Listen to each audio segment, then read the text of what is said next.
Welcome back, everyone. I am Jennifer, and this is Soul Moon Rising. So today we are going to talk about the sacral chakra. So this is actually chakra number 2, but it is number 4 in our series. So if you have not already watched the intro video, I will go ahead and link that up here so that you can get on that very first. Before we get started, I'd just like to say if you like this content, please don't forget to subscribe. You can also follow us on any of our social media platforms, and those will be in the description box where you can find them. Let's dive right in. So the sacral chakra. First and foremost, where is it located? It is located right in your reproductive area, the lower bowel, the reproductive organs. That is right where your sacral chakra is. So it's basically nestled right in your pelvis. Now, it's generally associated with the orange color, as you can see up here, right there.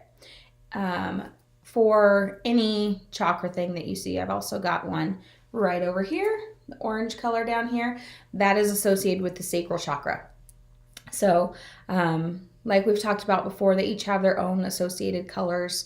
So the sacral, what it controls are things like sexuality, all the organs that are right there, nestled in your pelvis. It controls things like creativity and your gallbladder, your kidneys, your spleen. It also controls your sexual drive. So it controls a ton of different things, as all the chakras do. Obviously, we have very complex bodies, so they kind of need to be broken up and controlled by little different pieces. So, what does an underactive sacral chakra look like? Underactive is going to be somebody that maybe has a lot of sexual repression. They are very unemotional, very guarded person. They may have poor social skills. Now remember when we talked about the crown chakra, people that are very much up in their head have a lot of issues down lower. So it's very important to have balance throughout our entire body. Now, underactive also could be things like lack of desire or passion. It could be things like, somebody denying themselves any type of pleasure. Maybe they have a hard time being creative. So on the opposite end of the spectrum, the overactive sacral chakra is going to be somebody with excessive sex drive. These people maybe actually have an addiction. In fact, addiction itself, any type of addiction, is linked to the sacral chakra.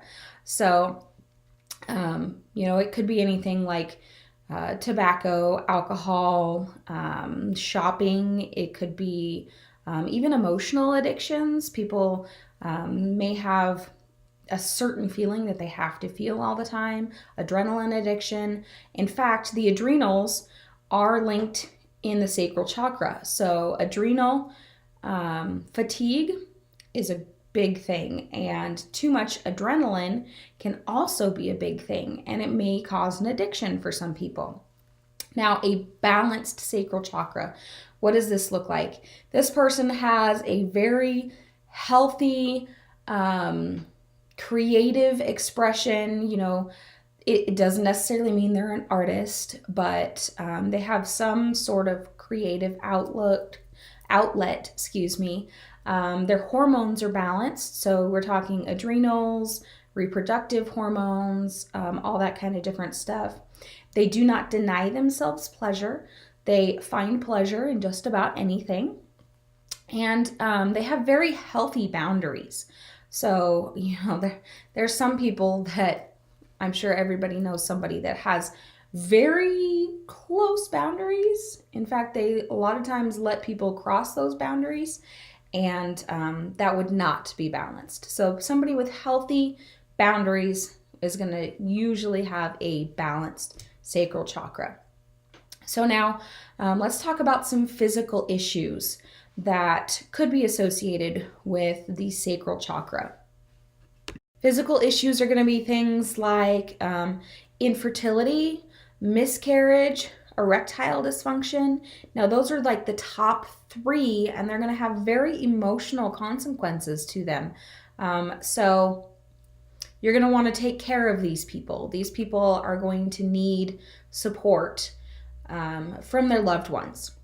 So other things the sacral chakra could be indicated with physically or gallbladder issues, kidney issues. So, maybe low kidney function, you could have stones, same with the gallbladder. In fact, many people that have had to have their gallbladder removed, it could have actually started as a sacral chakra blockage. So there's also things like lower back issues, constipation, anything associated in the reproductive area, right there nestled in your hips, could be, associated with the sacral chakra in physical conditions. So you also have things like adrenal fatigue or, stuff like that. So now, how and why do we want to correct these issues? Well, first of all, how? There's many different ways. Medications, first of all. Don't be afraid to take a medication. Yes, there are natural things, but they don't always work for everybody. And some things are beyond medication, especially if you have an extreme gallbladder issue. It may be something that you actually have to have surgery for. Now, there is, of course, chakra clearings, which there's tons and tons and tons of different ways to do this, guys. So make it personal to you. There's also, of course, Reiki or crystal Reiki. I'm a huge advocate of Reiki. I think it's great all around for physical, emotional, and spiritual health. There's also, our crystals. So crystals are some of my favorite. Obviously, I love to wear my crystals almost every day. See? So I have a couple here to show you.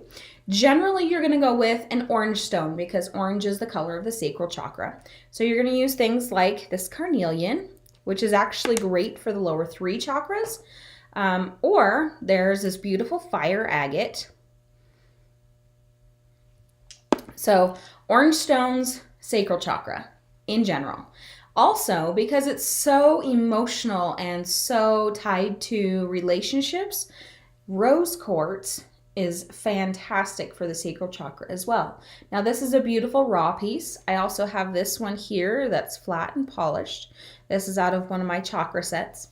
So either one is perfect. You can even just get a little teeny pocket piece, throw it in your pocket, and carry it that way. There's also tons of essential oils that you could use. My personal favorites are the spices, so like cinnamon or cassia. Also ones like rose, jasmine, neroli, they're all great for the sacral chakra.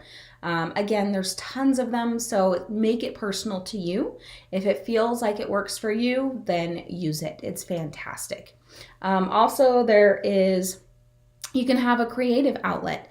So maybe you go and do a painting party, or you like to scrapbook, or you do woodworking, or maybe your creative outlet is working on a car. My husband is a tinkerer. He loves to play with anything mechanical. I personally like to crochet. You can see my little baskets up here. I made those. So you need a creative outlet because the sacral chakra is your creativity center. So you also can do things like meditation, yoga, even just plain old exercise. I mean, there's tons of different kinds of exercise. Dancing's fantastic for the sacral chakra. There's so many different things. Basically, you want to get your body moving and you want to be doing something creative. That's why dance is so great, because it's both exercise and creative at the same time. So why? Why do we want to fix the sacral? Well, like I always tell you, we need balance. Balance across the entire body.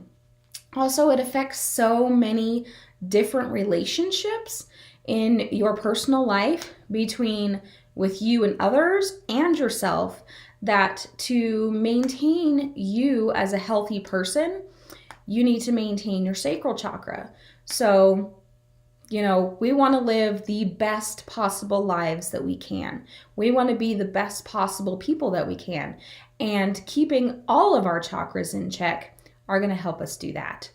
So for now, we are finished. Our next chakra we're going to talk about is the throat. So we're getting close to the end, guys. So look forward to the throat chakra next week. And from my light to yours, namaste.